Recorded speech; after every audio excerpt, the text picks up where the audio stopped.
you talking about? Got me all up in your mentions, must have heard around. How that sound? Yeah, that sound good. Tell them break it down. ISO Wendy's in your town. Don't forget the dollar sign. How that sound? Yeah, that sound good. Tell them get in line. Hold it down, hold it down. Came up from the underground. How that sound? Yeah, that sound good. Sounds good. How that sound? Yeah, that sound good. Sounds good. How that sound? Yeah, that sound good. Sounds good. How that sound? Yeah, that sound good. Sounds good.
G'day guys, it is just past midday on Saturday. It's game day. Our game's not till 6 p.m. tonight, so I'm going to have a quick little snooze. Nice little nap in the afternoon. I haven't been filming that much of this sort of stuff for you guys this week. Obviously, trying to stay a little bit more off camera and just focus on what's going to happen in the game, and also just for my own kind of stuff as well. Like, probably don't need to be talking to the camera as much, but you guys are probably getting sick of it. So we'll keep moving through, but for now I'm going to have a nap and I'll see you all soon. Nap secured. Now it is time to get ready for footy. I'm just going to have a little bit of 10 minutes to myself. Deep breaths. And then we're going to shower and let's play, baby.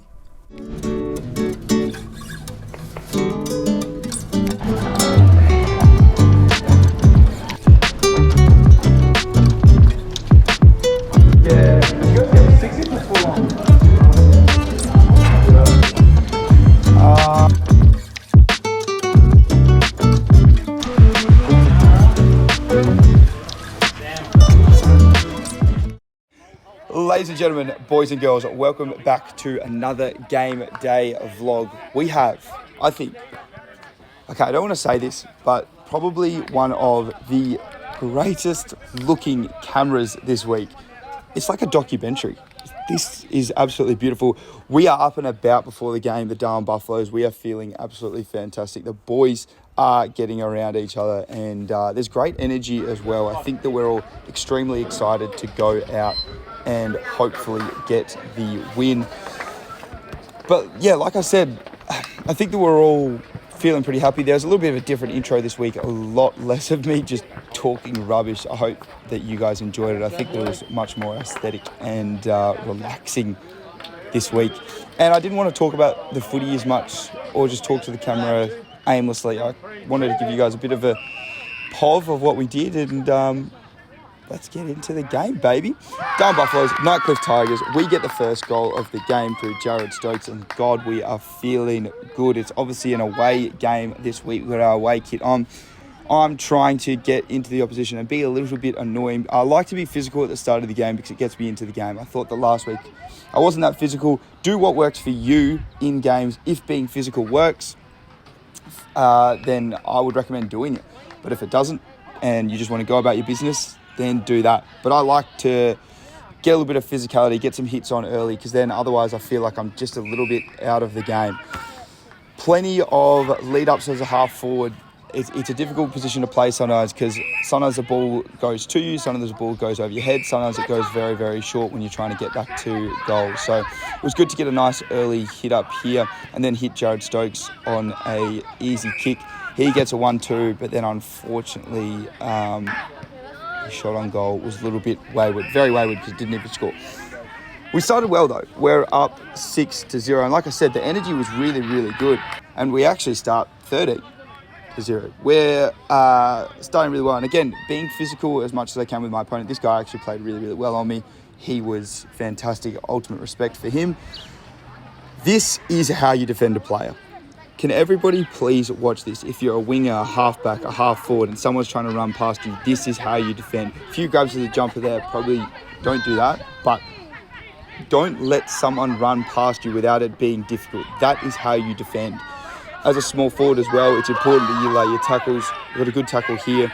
We get it out to Joey Collison and then out to Holtz Fitz, but unfortunately out of bounds on the full. But we have started very well. There's a lot of push and shove early on. It is nice and dry, which is good. And I'm kind of getting at the half forward role, but getting up to the ball and getting up to the contest. Get a good handball out here. Holtz Fitz, he's just a dangerous small forward. He actually used to play for Nightcliff, so he was definitely up and about to try and get up for us. Unfortunately, they get a bit of a run on here and kick 3 unanswered, so the score is 20-13. I get a good mark here and get absolutely smacked afterwards, but that's all right. Fast forward, quarter time. Matty Campbell's having a good chat to me here, obviously ex-North Melbourne player. Quarter time, like I said, the score is 27-13. They kick 4-3 to our 2-1, and it starts to get a little bit darker, a little bit gloomier, and the rain just starts to come down a little bit, which is, look, I have no problem playing in the rain. I think that you guys should as well not get into your head too much. I'm a wet weather player or I'm not wet weather player. Like, just play footy no matter what the conditions are and never put that on your head. That is not the start that we wanted. They go forward and kick a goal, so it's 33-13. But we're still in it through Matty Campbell. Kicks maybe the greatest goal I've ever seen. How do you kick a snap from there? I don't know. That is the craziest snap I've ever seen. Like, the ball, the physics for that just don't work. It doesn't work anyway. 33-19. We're slowly staying with it, which is good. This is fantastic from Timmy Eldridge. Takes off, gets a handball. Charlie Sharples gives it to Keno. And we're moving the ball pretty well, but unfortunately it's just that last kick inside 50 where we were struggling. As Nightcliff defended us really, really well. This was probably not the greatest kick. Should have got it here, but just couldn't end up perfecting it. Would have been nice to get it there, but that's all right. You can't win them all. Get the ball here and just get absolutely smacked across the chops. That really did not feel good. I've still got a sore jaw. Recording this on a Monday morning and my jaw is still extremely sore from that. If you actually go back and watch it slow motion, it was a pretty good smack across the chops. And probably fair enough. I was being aggressive towards my defender, so probably fair enough. I'm about 60 metres out here and I've gone back to have a shot. End up running around the man on the mark. Sterlo later, fantastic block. Just outside 50. I didn't really hit it well at all. The ball was starting to get pretty heavy. Unfortunately, the Nightcliff boys spoil each other and Daniel Stafford goes around with a left foot. Unfortunately for us, Daniel Stafford goes around. And I was getting stuck into the boys a little bit. It was all fun and games, really. And like I said, the rain starts to come down and it's already sweaty and wet enough as it is, like the ball. So now it just starts to get wet. This guy couldn't help himself but touch my hair. This was the most embarrassing thing I've ever done. Drop an easy mark and then handball it straight to the opposition, straight to Brody Philo.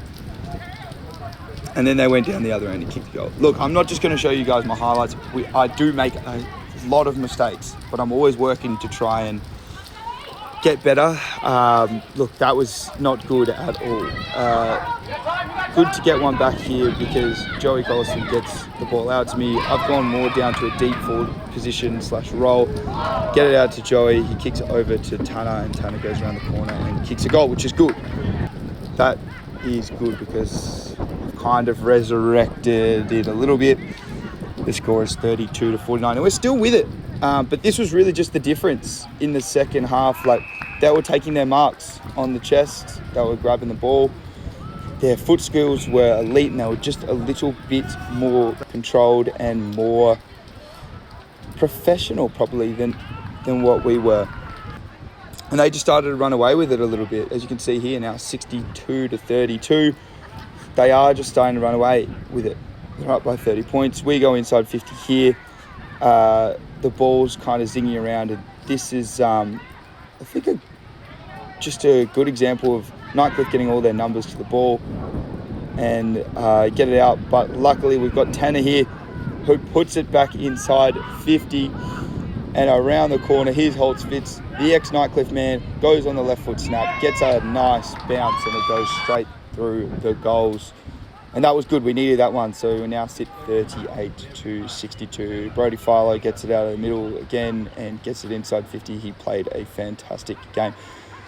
To be honest, you will see a lot of him because we will be playing together next year. Again, this is another drop mark, and unfortunately they go down the other end and kick a goal. So another example of just skill errors, quite easy errors that shouldn't happen.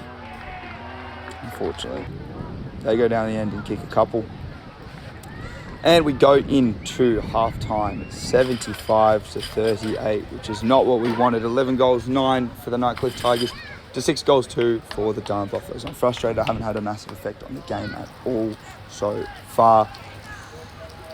So, definitely come out in the second half with a little bit of a chip on my shoulder and a lot of aggression. I get a good kick here into Holtz Fitz, who kicks another snag. So I'm starting to work my way into the game, playing a half-forward role.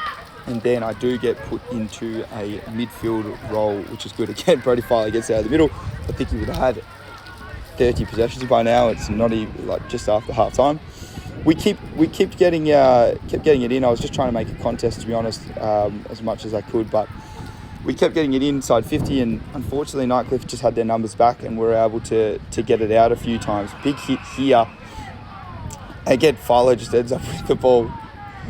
Like I said, you'll be seeing a lot of him on our vlogs this year with the Wangaratta Rovers. But I started to work my way into the game here as I went into the midfield. I was around the ball a lot more, and it's definitely my natural position that I like to play. But I will never...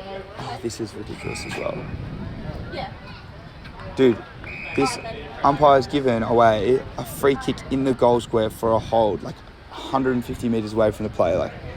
I don't know how bad the hold was because I didn't see it on the video, but anyway, I'm not sure about that decision. It's so far away from the goals. I don't know if it was that big. Anyway, we get 3 possessions in a row here, which is good. Starting to work our way into the game and advance the ball. It's not about getting the 3 possessions there in a row, but it's about that you've advanced the ball effectively 150 metres down the field. Matty Campbell goes long with a big torpedo, and the ball falls nicely to Tanner, who runs around the corner, and it should have been a goal, but unfortunately he missed here. But like I said, another couple here. I'm just starting to work my way into the game. Not the greatest kick.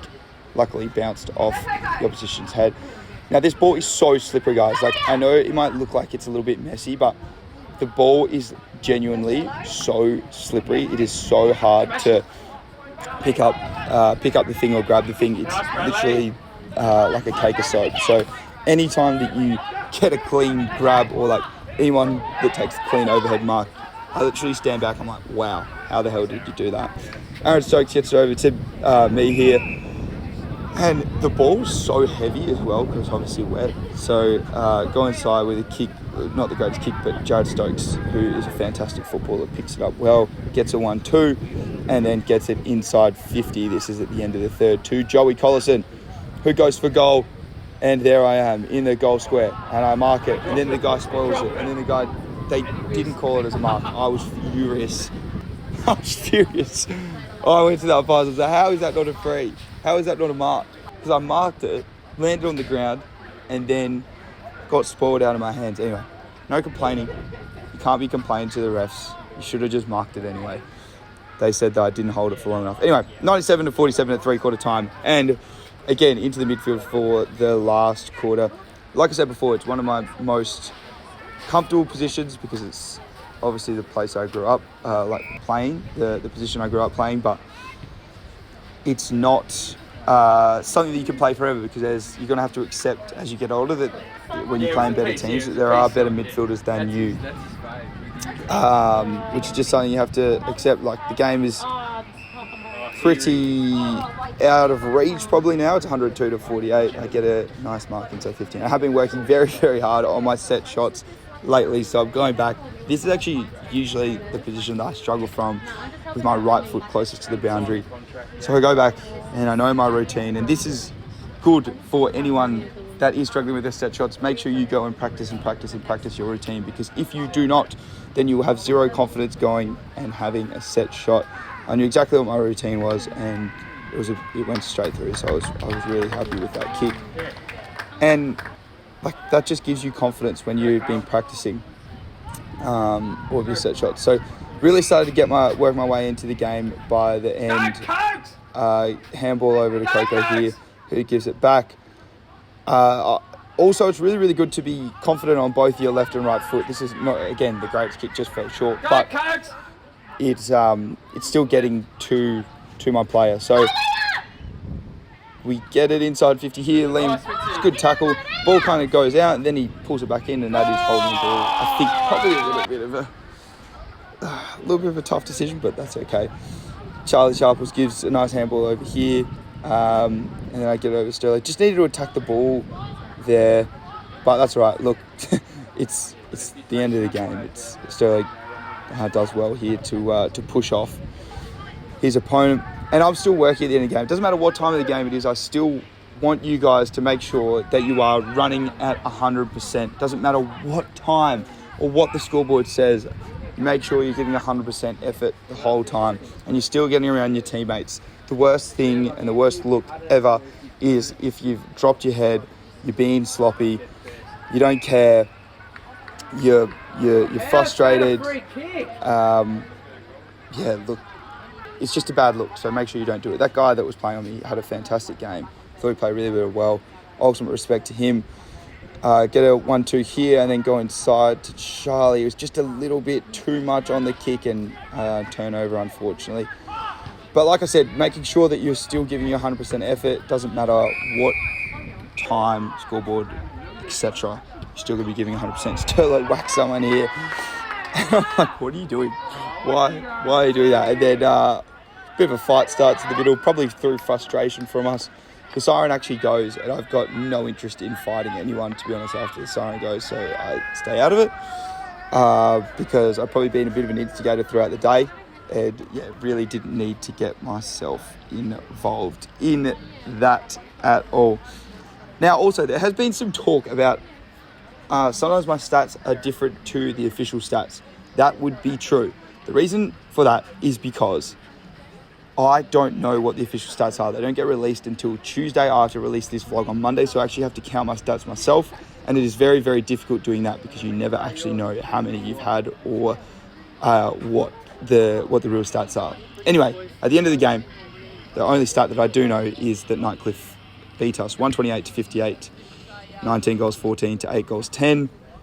We should be playing finals. We've got a big game next week that we have to win, and then we can be playing finals. But there was a few awards after the game. Jared Stokes wins our best player, and then, as you can see, Brody Philo just there. he wins the best player for Nightcliff. So very exciting to be playing with him at Wangaratta next year, or this year, 2023 season. We will have a lot of fun together. But guys, that's a wrap. Thank you so much for watching this vlog. I don't want to talk on for too much longer, so I will love you and leave you. Stay sexy.